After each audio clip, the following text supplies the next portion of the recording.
எங்க அம்மா என்ன சின்ன வயசுல சொல்லுவாங்க, ஆமா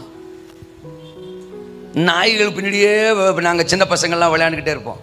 நாயை தூக்குறது கொஞ்சுறது அப்படி இப்படின்னு எங்கள் அம்மா சொல்லும், நாய் கூட சேர்ந்தீங்கன்னா நீ நாய் மாதிரியே மாறிடுவேன்னு. இருக்கீங்களா? நான் விசுவாசிகளுக்கு வர்றேன்.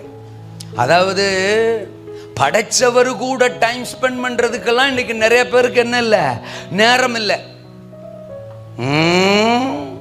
பாக்கி எல்லாத்துக்கும் நேரம் இருக்கு.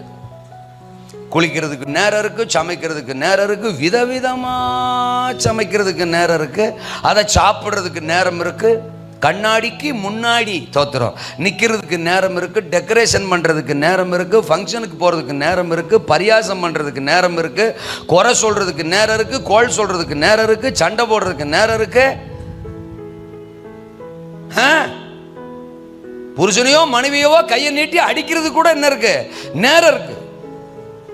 ஏசரத்தஞ்சு சில ஆளுகளுக்கு மிருகங்களோட நேரம் ஸ்பெண்ட் பண்ணுவாங்க. நாயை குளிப்பாட்ட தோத்துறோம் இல்ல, நாய் கூட பேச, நாய் கூட பழக, அதுக்கெல்லாம் நேரம் இருக்கும். ஆனா ஆண்டவர் கூட நேரம் ஸ்பெண்ட் பண்றதுக்கு நேரம் இல்லை.